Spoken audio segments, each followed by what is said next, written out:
Good morning on this Wednesday, the 14th of March 2018, the day we've lost one of the most brilliant scientists this world has ever seen, boys and girls. Yes, Professor Stephen Hawkins has died. I'm sure you've seen it in the news. Such a clever man. Such a wonderful, clever man. And you and I can only dream of understanding, like, a small percentage of the stuff that he understood. What a brilliant man. It's in all the papers this morning, of course. The Mail reports Professor Stephen Hawkins has died, 76 years old, which is more than 50 years after he was given just 2 years to live. And just amazing. He carried on for an extra 48 years. The doctors told him you had 2 years to live. 50 years he carried on after that. Brilliant man. The world's most celebrated scientist passed away peacefully at his home in Cambridge this morning after a long battle with motor neuron disease. And how he overcame that, I just find amazing. He couldn't talk or move or anything, could he? He has this little box attached to his neck. I gather right towards the end, the only way he could communicate was to move his cheek. Like, I don't know how sort of like that. And a laser was pointed at his cheek, and that detected the movements in his cheek, which converted it on like a special computer into words and things like that. And that's how he could communicate in the end. It's just unbelievable. He once said it would not be much of a universe if it wasn't home to the people you love. Isn't that a lovely thing to say? Eh? And he made a lot of predictions. Some of those are... Oh, where is it now? A minute. Where has that gone? Oh, I had that all up. Here we are. 5 things that Stephen Hawking... Oh, you're over there? I've moved the camera down here because we were getting... I noticed when it was over there... I noticed the second camera. I noticed we were getting a light sort of reflection. I was watching back to the show yesterday, and it looked like I only had one half of a face.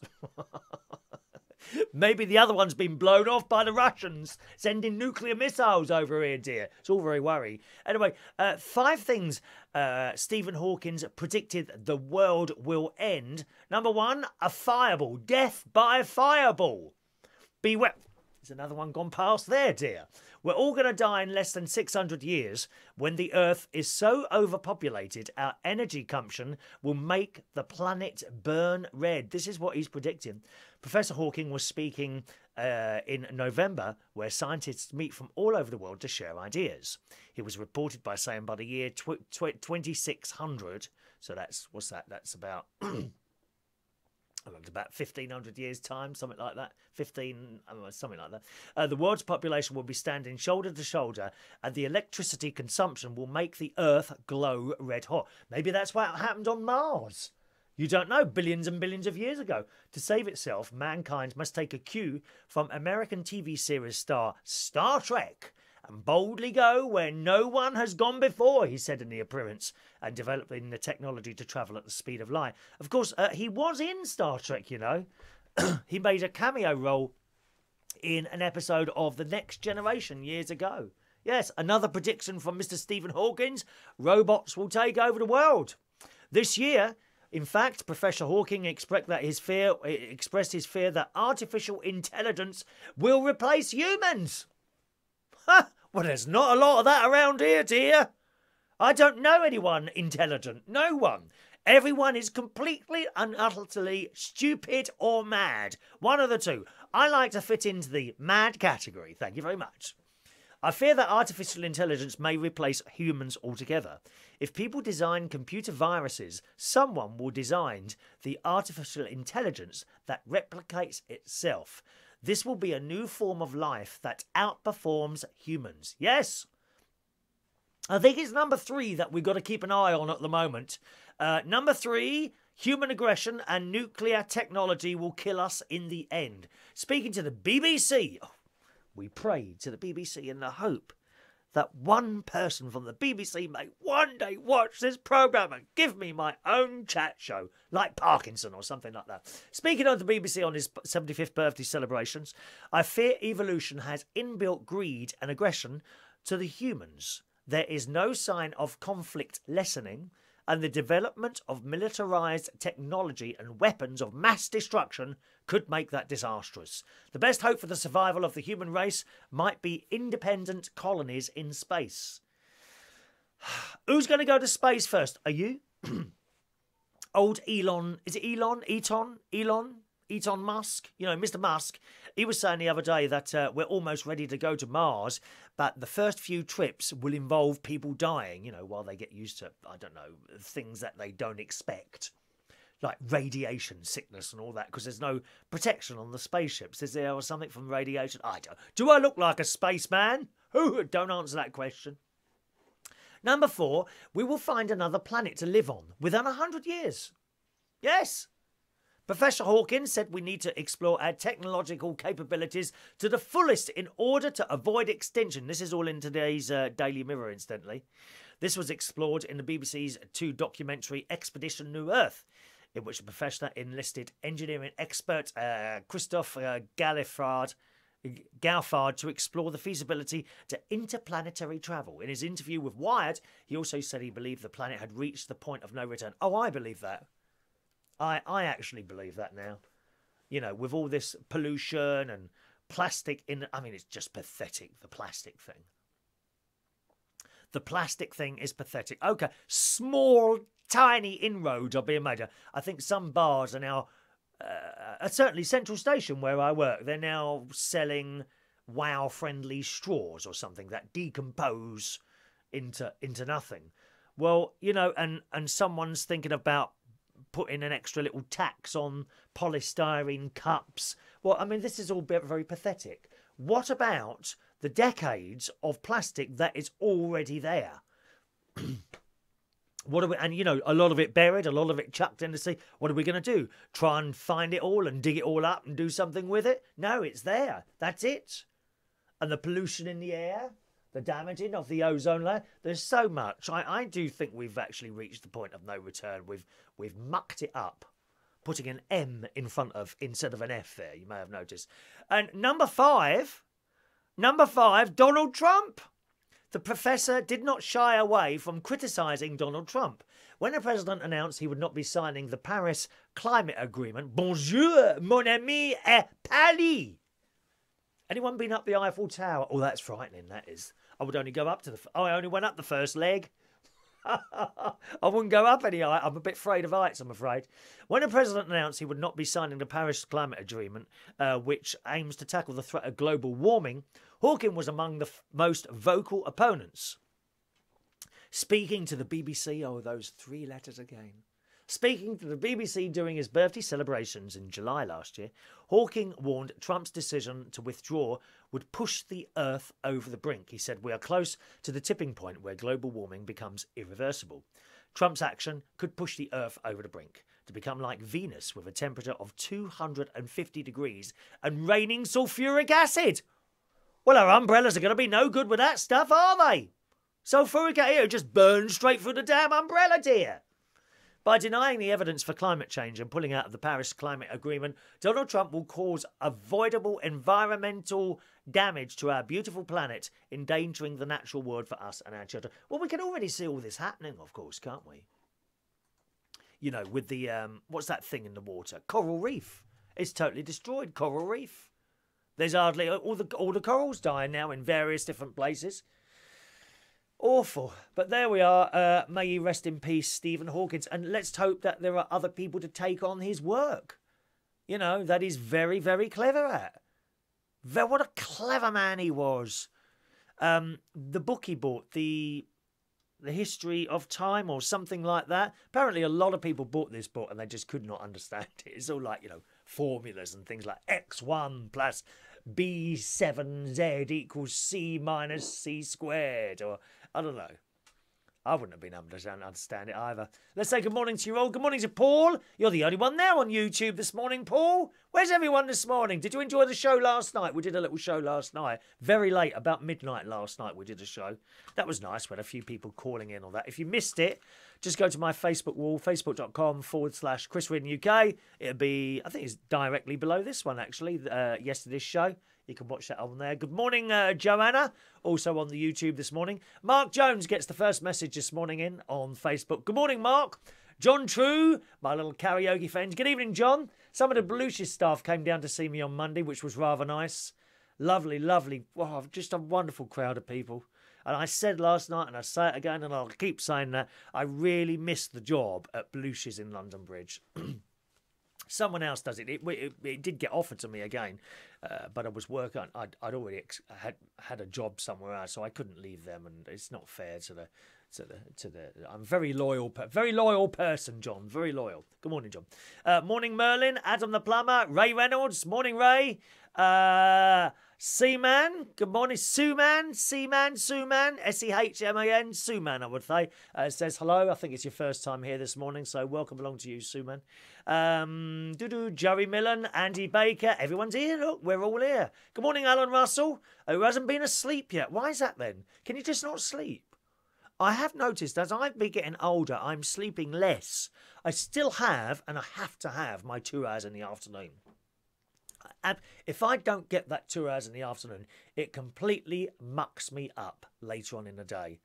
Very kindly, I don't think she's with us this morning, non-Irish Mary from Ireland was saying to me yesterday, she asked me if I wanted to pop round for something to eat before I did my quiz, which is tonight.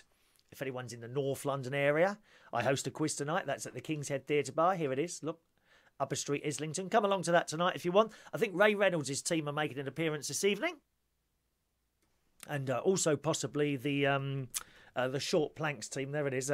Quiz night tonight, every Wednesday. King's Head Theatre Pub, 115 Upper Street, Islington. It's a lovely place if you want to come and join us down there.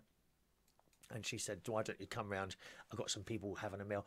Because I can't. I have to sleep, then get up and go to work.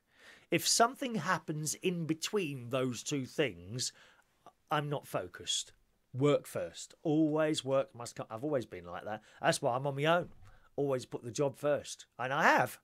Believe me, I have. Oh, can you stay a bit? Look, no, I've got to go to work.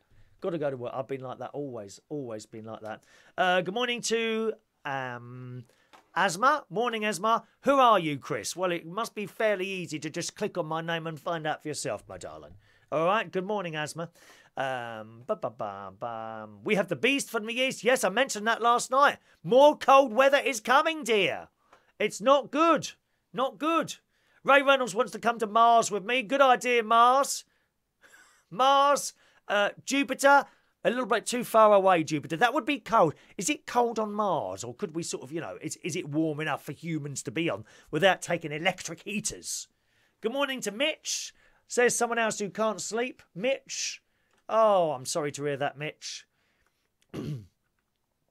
Anyone else notice as you get up? Ray, do you sleep much? How many hours would you say you sleep a day? What time do you go to bed, Ray? And what time do you get up? What's the period of time, because you're a little bit older than me, that you sleep? It's definitely true. As you get older, you do sleep less. Good morning, Louise. Lovely Louise. There was a shooting last night outside the flat. Oh, my God. What place is that you live in? Oh, God's sake. And good morning to the delightful Louise and Karen, who I haven't seen for a while. I hope you're coming in. Last time I saw you was at the wedding, wasn't it, darling? So come along and sing on our little karaoke night. Paul says, I bet the property on Mars is cheap. Yeah, but there won't be anyone to talk to. Only you. I'll have to set up a very fast internet connection on Mars or something like that, won't I? So I had a nice day yesterday. I went to Slimming World in the morning. And it was quite funny, actually. So I had my weigh-in. Now, you remember, last week I'd put on 3 pounds. And I know how it happened. I'd done this meal on the Thursday and I did too much. And all the bad... It's okay to have one sort of bad meal a week. I have found that. Slimming World won't tell you that. Okay, but I'm telling you now, you can have one bad meal a week as long as the rest of the week you stick to your Slimming World plan. Not a diet, lifestyle change, okay? Stick to the plan. So I do that. Anyway, instead of going out for an afternoon tea, I made it myself, and I made too much, and it spilled over onto the next 3 or 4 days.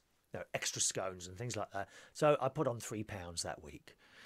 This week, so I went in for the weigh-in, and I now weigh 12 stone. I am bang on target.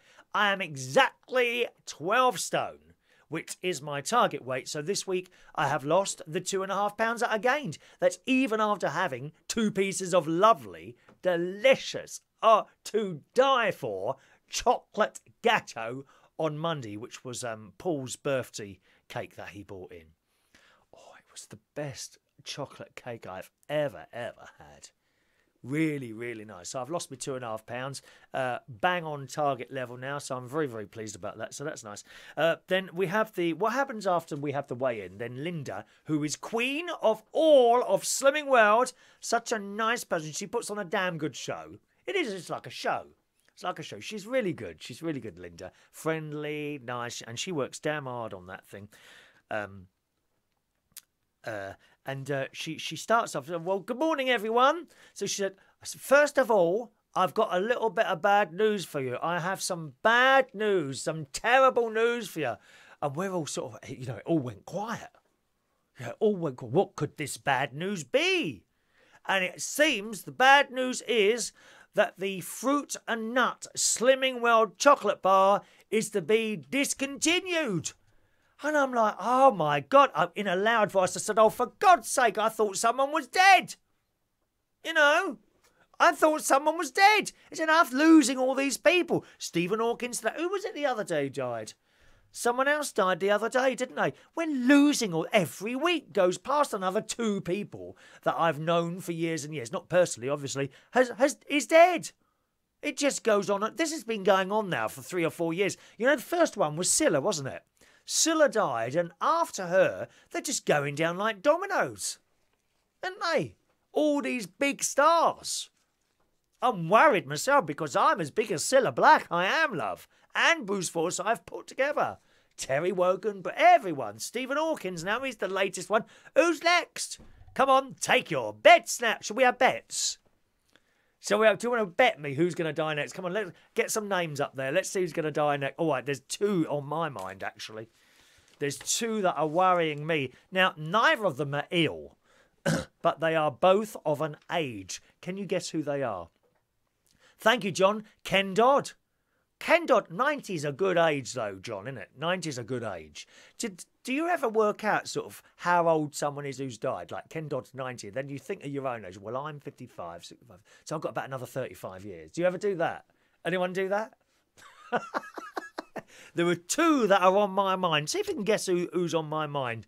That are sort of reasonably old, although not necessarily ill. But then again, you don't need to be ill to die.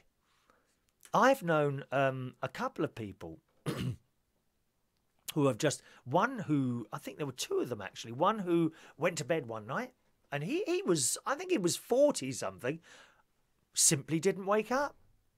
That was it. Was nothing wrong with him. He went to bed one night and never woke up. And not a bad way to go, to be honest. There were some people that they suffer terribly. Oh, so much suffering. To actually go to bed and just not wake up isn't a bad way, is it? Hey, Billy. Paul says the Queen. No, that one wasn't on my mind. The Queen, Her Royal Highness, Queen Elizabeth II, is at least got another 50 years. She's 90, isn't she, the Queen? Something like that. No, she wasn't on my mind. Try again. Good morning, Gary Owen. Morning, sir. Dick Van Dyke. Not Dick Van Dyke, Louise. Anyone else? John says he's 32 in June. 32, 42, 52, 72, 82, 90. So you've got about another 58 years, John. Do you want to plan that out now? Have you got a diary? You need a 58-year-old diary to make all your plans. Everything you want to do in your life needs to be put in that diary and various points at which you're going to do it.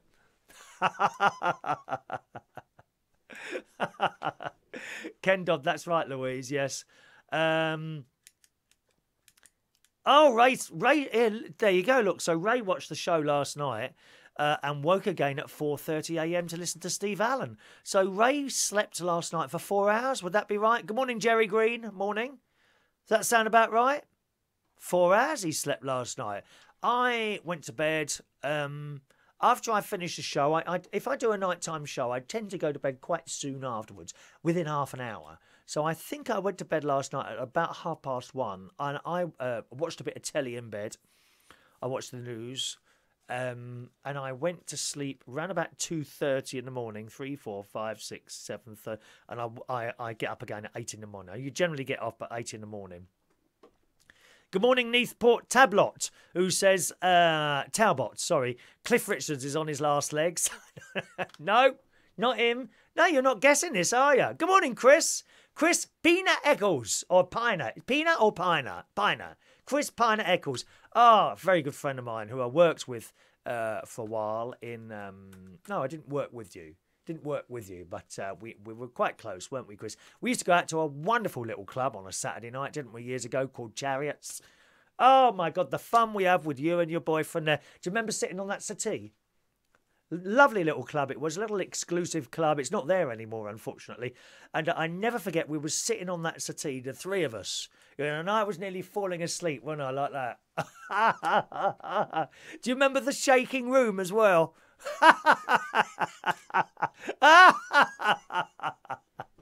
Chris. Dear. No, it's not Cliff Richard, not Dick Van Dyke. Anyone else? Come on, there's two people in my mind who I'm a little bit concerned about losing because I love them both. Come on, Ray Reynolds, you should blooming well know this. Who are the two people that are in my mind that sorry about that. That I think it would be. Try again. So that was the Slimming World bad news. The good news is no one's going to die. The bad news is they've cancelled the chocolate fruit and nut bar, which is very, very disappointing. So that was Slimming World. Came back, watched some telly. There's a good film on Netflix to watch, Annihilation. Okay, it's called Annihilations. It's new, Netflix original. It's about this thing that comes from space, lands on the ground, and the shimmering effect goes around an area, which is getting bigger and bigger. And scientists and army-type people have to go through the shimmering to discover what's on the other side of it. Very, very good. Highly recommend it, Annihilation. Had a little sleep, and then watch another episode of Mr. Selfridge. I'm up to series 3, episode 6 or 7, I think, or maybe 8 now. And I've got to the point where there's a lady ripping him off, and he has asked to marry her, and she has accepted. She's in collusion with someone else to rip off Mr. Selfridge, right?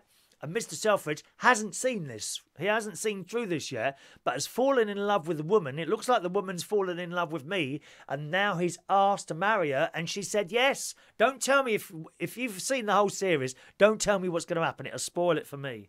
So if you haven't seen that, please watch Mr. Selfridge, again on Netflix. I had my afternoon siesta of 2 hours that I always have. Got up again, watched Holby City. That was good. No, I don't think Jack Naylor was in it this week. Was Jack Naylor in it? She's my favourite character. Cold as ice. We love Jack Naylor in Holby City. Then Ronnie came round and we watched the first episode of Dynasty. Not the old Dynasty, the new Dynasty, which is pretty awful, to be honest. The acting isn't that good. But I've become hooked on this, and I think it's up to episode 13 or something like that.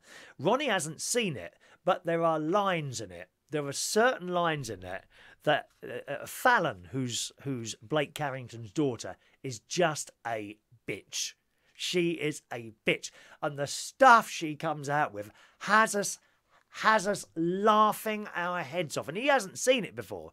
So I just played him this particular little clip where she's wearing this feather thing round her neck, and someone spills a drink over it, and she says, "Oh my God, do you know, a poor lady was blinded when she was sewing the feathers off on that." The stuff she comes out with. She is hilarious. Hilarious. And I love it. When it first came on, you may remember about 9 months to a year ago now, I was slating it, absolutely slating it. And the acting hasn't really got any better, to be honest. There's a particular character in her now. She's very beautiful, a black girl, quite tall, always wears high heels and a lot of makeup. Fallon's best friend, I think. She's the worst actor on there. She is dreadful, but we love it. We absolutely love it. So I've got him to watching Dynasty, and I watched the first episode with him last night, and he loved it. So I've got him into Dynasty again on Netflix. Let me have a look here. I think that's about it, isn't it? There we are. Yes, so that's what I did yesterday. And I had some out-of-date grapes yesterday. Do you think that's all right? It said best before, and they were like a month old. A month out of date. But it didn't say used by, it said best before. You know, when you think about it, you don't... My sister said this the other day. When you buy grapes in the market, there's no bag with a date on them, is it? I mean, they've been in the fridge all this time. I checked, there was no mould or anything. Okay, they've gone a little bit softer, but they tasted all right to me. No mould on those grapes, thank you. No. Right, other names. Let's have another. No, none of you have got these. Aha! Chris says Barry Manilow. Yes, he's one of the people on my worry list. Do I look worried? Look, my hair's going grey. Do I look worried? Do I look worried? Alan says Barry Manilow. Yes. Alan says the Queen or Prince Philip. No, neither of those. John True, Tom Jones. No, not them either. Chris reckons they're both behind me. I hope not. Alan says, can you see yourself doing karaoke in 20 years' time? I hope so. I hope so. It's not something that I want to give up yet. On the other hand, I never thought I'd fall out of love with DJing, but I did. I got really fed up with it. I would still do a 70s and 80s night maybe, but nothing with new music because I can't stand it. Bang, bang, bang all the time, dear. No, not Tom Jones. Two people, not Lauren Hardy, not Pinky and Perky, not Bill and Ben the Flower Pot Men. No. Good morning to Ronnie Gardner, my best mate, who's deceased this morning. Good morning, Ronnie. Ronnie deceased. Alan says, I watched Piers Morgan's show last night. Jim Davidson. I haven't seen that. I may like to have a look at that one, actually. Yeah, Jim Davidson. I liked his jokes and that, but I thought he was the wrong person for the Generation Game. Although he has said, oh, just a moment. Let's have a look there. Am I out of sync this morning? Is my lips moving at the same time as the voice? Someone else tell me. Adam the plumber says I'm out of sync this morning. I'm not sure if am I out of sync to you? But because of course the trouble is it could be him. It might be him, you see. Never quite sure who it is. That's it. Good. No, the other person that worries me is Tony Blackburn. Because again, he's of an age. I think he's been off a couple of times with a little bit of sickness. So they're the two sort of older people on my list who I am a great admirer and awe of. Tony Blackburn and Barry Manilow are on my list on my worry list. My worry list. Yeah, so there we are. Ray says the sink is okay. Alan says the sink is okay. Ronnie says the sink is okay. So it must be you, Adam, then. Okay, mate. Might be something at your end. Possibly restart it or something like that. Sometimes it goes out of sync on some devices and not others, which is a bit odd, really. Actually, I could just check on here and see, actually. Do you mind if I check myself and have a look? Worry list. My worry list. No, that's bang on, that is. That's bang on. Must be you this morning, Adam the plumber. You do buy these cheap phones, my love, don't you, eh? So, my auntie was nearly scammed the other day. Yes, I think, was it yesterday she was telling me about this? Yes. So, my aunt, she drove her car. You never want to get in the car with my aunt. She goes everywhere at 20 mile an hour. Honestly. And she just bought a new car. She's got a Mini. Or her first automatic car. And how are you getting on with a new car, Brenda? She says, I'm not sure about it because it's automatic. I said, well, what do you mean? She said, well, I take my foot off the accelerator and it just seems to go forward on its own. I said, well, yeah, it's an automatic. I said, the good thing about that is that you'll never ever roll back on a hill. It keeps you in place, but it does move forward slowly. She said, I suppose I get used to it. Anyway, she's got used to it now. So she went to park in the church car park. She drives from her home down this dreadfully windy, narrow road where large lorries come tearing down this particular road and parks in the church car park. And then from there, she walks into the village. Well, she did it Monday, I think she did. She parked in there. So she come out of there and walked down this little road, at which point a girl has come out of a car and says, "Oh, have you got 80 pence, please? I've broken down." And Brenda said, "Well, where's your car?" She says, "It's over there." And she looks over at the car and there's a boy sitting in there smoking. The boyfriend, I suppose. She said, "How much did you say you want?" And then the girl said, "Oh, £4, I've broken down." And Brenda says, "Well, I haven't got £4 on me, I'm sorry," and walked on. She said, "Did you think that sounded a bit odd?" And I'm like, "Well, yes. Yes." Now, my Aunt Brenda is very, she's very, I feel she's very vulnerable. One of those people. You know, you get some lovely old battle axes, you know, you wouldn't dare say boo to them. You'd be frightened. Brenda, on the other hand, is very, very vulnerable. And she's been ripped off before by people doing drains and things like that who have charged her 500 quid. You know, to empty a drain or something like that. And she had a lock changed on her door the other day, which cost her nearly 200 quid. She just get ripped off, and she said, "Do you think I did the right thing?" And I said, "Well, yes. I think you could have probably been scanned." Thank you, Paul. The sync's all right on YouTube as well. And so I'm glad she walked away there, but you have to be so careful, and she does worry me. She's on her own there, and, oh, you know, it sounds like a scam to me. Does it you? I'm glad she walked off quickly. I'm glad she walked off quickly and just left them to be broken. Why would you want £4 if you're broken down? How is that going to help? How is £4 going to help? You know, everyone's got a mobile phone. Don't give me that old crap. "Oh, we need it to make a phone call." Yeah, of course you do, mate. No, you're lying. I'm trying to rip my auntie off. Good. No, we've got some stories here. Now, talking of scamming, I did have a scamming story here. Oh, no. Did I have the scamming story? Oh, I thought I did. No, I haven't got a scamming story here now. Sorry, no, I haven't. But check this out. In the Sun this morning, ghastly people, boys and girls. Ghastly people. Look at this. 12 women brawled in a pub car park after a 7-hour booze binge watching male strippers on Mother's Day. I wonder if these are the same women, if these are the same people that constantly complain that women are being demonized, or whatever the word is, you know, by parading around in, you know, near naked adverts to sell cars. Are these the same women by any chance? You know, oh no, but they like the male strippers, don't they? Women shouldn't do these jobs where they take clothes off and all that. And here they are at a male stripper thing. Huh? You see, it's one rule for some people and one rule for other people anyway. Anyway, in the Sun, around 100 ladies had packed inside the sea three muscle-bound performers. Well, that could be me, couldn't it, eh? A muscle-bound performer? You haven't seen me in my little swimming shorts as I go into the pool, dear. Everyone suddenly stops as I enter the pool, streamlines like the QE2. That's me, and I go up and down, and people are gawping as I go, "Wow, look at that body, like that they are." 100 are packed inside to see 3 muscle-bound performers starting at 3 o'clock. It goes on, but things turned ugly outside at around 10:25 p.m.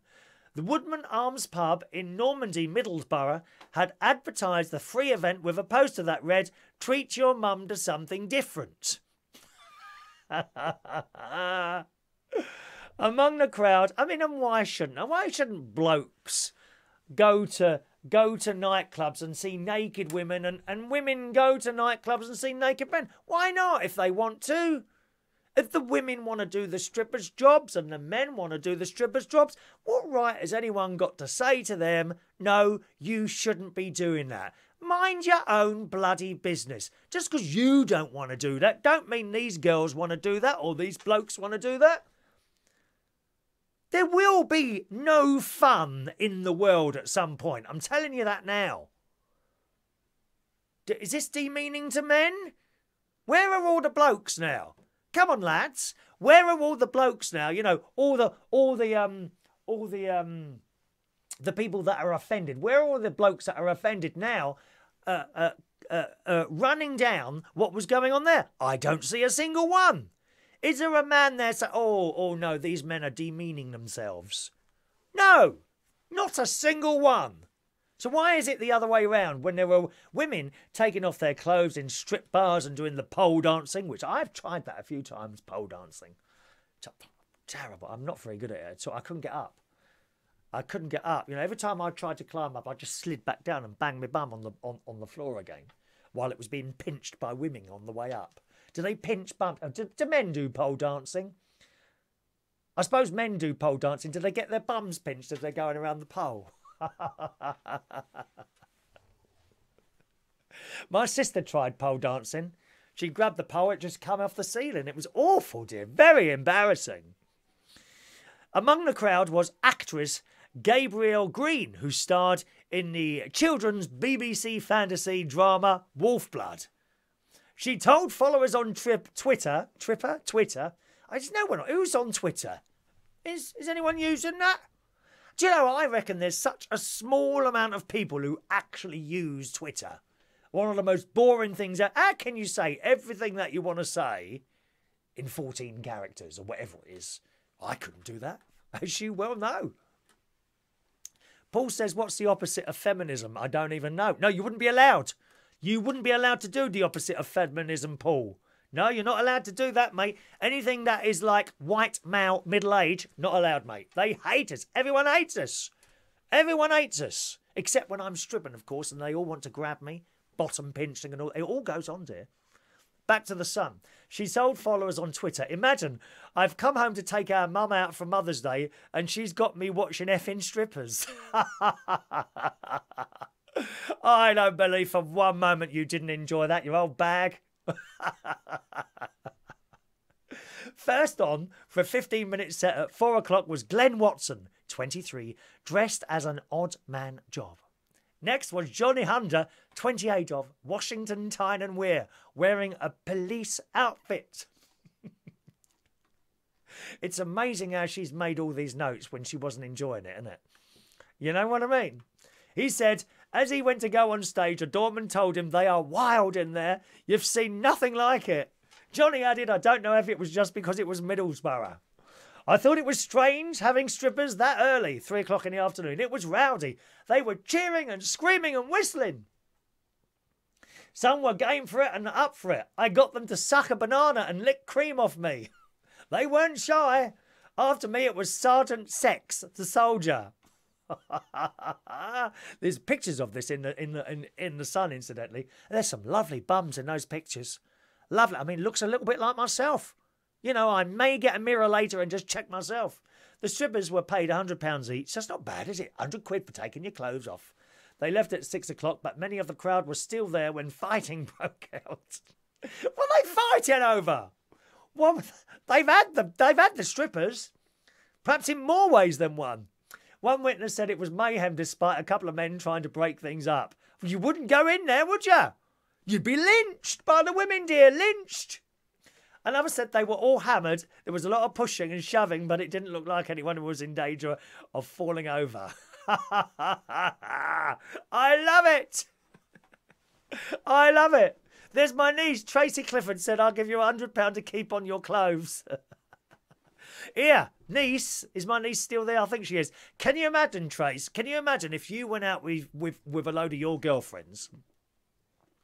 You went to a pub and it was male strippers and they got disguises or something on and they stripped off and one of them was me.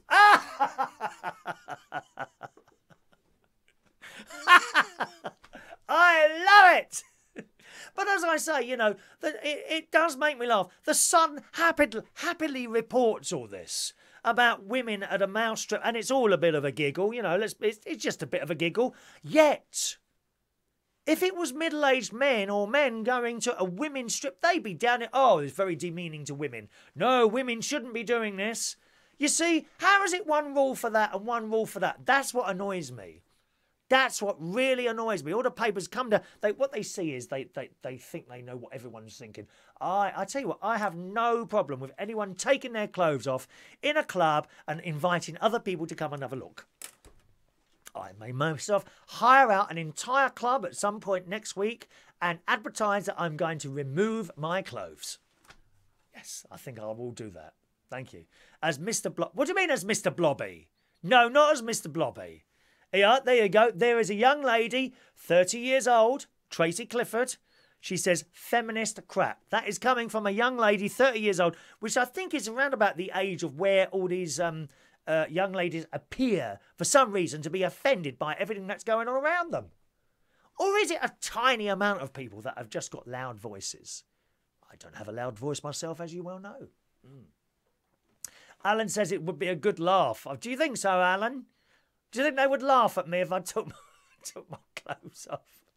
Good morning to Matt Walker. Another one of our ex-Belushi's staff where I used to walk with Matt Walker. Matt, all the Belushi's people come to see me on Monday. That was a lovely time.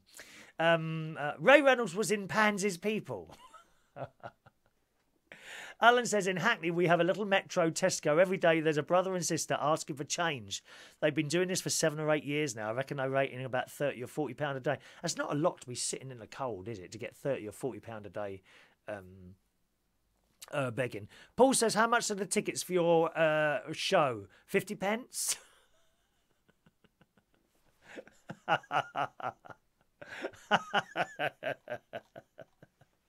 Oh, it's very, very worrying. All this clothes removing. Now, I've got one other thing to tell you today, and then I must go because it's nearly swimming time. Can you believe Larry Hagman? Do you remember Larry Hagman, JR in Dallas? Now, this will shock you, Ronnie. 5 years ago, he died. 5 years ago, Larry. I saw it on the internet this morning. I couldn't believe it. One of my heroes from years and years ago, Larry. There's a lot of death talk this morning, isn't there? Larry Hagman died 5 years ago. Of course, I don't know if you saw the reboot of Dallas. I thought it was really good. Even when Larry Hagman died, they made, I think, another series after he died, and the viewing figures were so low that they took it off. But we were so disappointed to see the demise of Dallas on the telly. We love Dallas, absolutely love Dallas. I think. Oh, there's one other thing to tell you this morning. This is a joke. This is a joke that I saw on Matt Cowton's Facebook page this morning. He's in Bath, up to north. Mr. Singh walks into a bank in London and asks for the loan officer. He says he's going to Europe on business for 2 weeks and needs to borrow £5,000. The bank officer says the bank will need some sort of security for the loan. So Mr. Singh hands over the keys to a brand new Rolls Royce, which cost £250,000. The car is parked on the street in front of the bank, says Mr. Singh, and I have all the necessary papers. The bank officer agrees to accept the car as collateral for the loan. After Mr. Singh leaves, the loan officer, the bank's president and all their colleagues enjoy a good laugh at the man using a £250,000 Rolls Royce as collateral for a £5,000 loan. One of the employees drives the Rolls into the bank's underground garage and parks it there. 2 weeks later, Mr. Singh returns, repays the £5,000 and the interest that comes to £15.41. The loan officer says, "Sir, I must tell you, we're all a little puzzled. While you were away, we checked you out and discovered that you're a multi-millionaire. Why would you bother to borrow £5,000? The man replies, "Where else in London can I park my car for 2 weeks for only £15.41? Very, very good. Thank you, Matt, for posting that on your Facebook wall there. We appreciate. Louise says, my friend Ed Stewart died a few years ago as well. And Nick Parfitt. Hang on a minute, let me get my glasses. Nick Parfitt. Is he a radio bloke? Was he on Liberty Radio, Nick Parfitt? Let me just look him up. Because if he was, I knew him. Or is it Rick? No, Rick. I beg your pardon, Rick. Sorry, I thought you said... Is that an R? I need my glass. I don't know where my glass... Either. There's a pair here. 1 minute. Is it Rick or Nick? Hang on. Oh, no, it's Rick, is it? I thought that said Nick then. I beg your pardon, Nick. Status quo bloke. Yeah, I'm with you now. Sorry. Nick. Rick, Nick. No, there's a guy called Nick. I don't want to radio. Ed Stewart, of course, hugely popular DJ, wasn't he? Junior Choice. Do you remember the tune? Da da da da da da. Da da da da da da da da da da da da da da da da. Bum bum bum. That Junior Choice. Do you remember that? BBC Radio 2. We used to listen to all that with Ed Stewart when we went to Cub Scout camps and things like that. Wonderful, wonderful. Alrighty, let's do just. Oh, hang on a minute. Matt says, what's Matt saying there about £1,000? Hang on. Oh, where's he gone? There was he. Here. Can I have your coat? It's top notch. What, this one? I've got a few of these actually, Matt. Oh, yes, we dress up for work, dear. We dress up for work. All right. Good. Let's do today's birthdays then, gang. And then I must prepare for today's swimming activities and take my 10 o'clock pills. Happy birthday. Oh, we got quite a few this morning. Jane Hill. It is her birthday, but I think we lost Jane. If it's the same Jane, I'm sure it's the same. Let me check. Is that her there? Yes, it is Jane. Jane Hill, who's the mother of a very good friend of mine called Ross, actually. We lost her a few years ago. And Jane was a lovely lady. She used to come along to my bingo. I used to do bingay. We called it bingay at the Golden Lion in King's Cross. It's no longer there now, but she was a lovely lady. So happy birthday up there in heaven today to Jane Hill. Ollie Bell, DJ, 37 years old today. It's many, many years since I saw you, Ollie. And I met you at an alternative holiday skiing trip, I think. It was either the skiing, I think it was the skiing trip. Do you remember? Happy birthday to you, Ollie. Candy Cane, happy birthday today to Candy Cane. Now, there's two Candy Canes. This is a different Candy Cane to the one that we all know. So happy birthday to you, Candy, all right? Christine Frankland, happy birthday, Christine. Charlie Rowling, greetings, Charlie. Happy birthday, sir. Jason Joblin, happy birthday. Petri Ultrian then, happy birthday to Petri. Jerry Cashmore Smith is a young 59 years old today. Tom Clark, 23 years old today. Tom, it's Toilet Tom. Toilet Tom is in the house, Another one of our wonderful Bluches London Bridge staff. Toilet Tom is in the house, Now, you're wondering why he's called Toilet Tom, aren't you? I cannot possibly reveal the story to you. Toilet Tom. But it did involve a young lady. That's all I'm saying. My lips are sealed. It's many, many, many years ago. And I never let him forget that. Happy birthday to you, Tom. I hope you're doing well with your life. You're 23 years old now. Happy birthday. Cole Bradshaw. Happy birthday to Cole.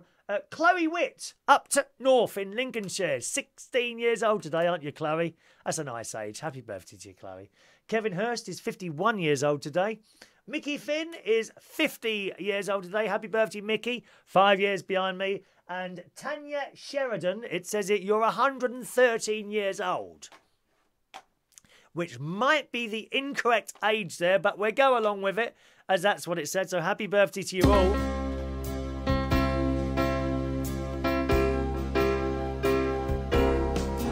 Happy birthday to you. Happy birthday to you. Happy birthday, happy birthday, happy birthday to you. There's our birthdays for today. Ray Reynolds says he met Ed Stewart, Dave Cash and Kenny Everett, all on Pirate Radio, 1964 to 1969. He's met everyone, Ray. Not as many people as Norman Scott, though. Norman Scott, who was a big time DJ, 60s, 70s, has met so many people, and he's always putting up photographs of people that he... Actually, I wish I'd have taken photographs of people that I'd met over the years. There'd be quite a few of those as well, but he's got pictures of him with the Beatles, the Supremes, the Beverly... Everyone. He's met everyone, hasn't he? Anyway, that's it for the show today. Thanks very much for joining us, boys and girls. I'll see you again, hopefully tomorrow morning or tomorrow night. Not quite sure where I'm doing the show tomorrow. Either tomorrow morning or tomorrow night. Tonight, it's our quiz at the King's Head Theatre Bar. Join us from 8:30 for the Wednesday quiz. 8:30, two rounds of questions, a picture round and a music round. You can win a £30 bar tab. Second prize is a bottle of wine. and it's completely free for you to join in the quiz. It's not going to cost you anything to join in. Tonight at the King's Head Theatre Bar, Upper Street, Islington, from 8:30. Have a lovely day, boys and girls, and thanks very much for watching and listening. See you soon. Bye-bye. That's the wrong picture, isn't it? So I've clicked the wrong button. It should be this one. Cheerio.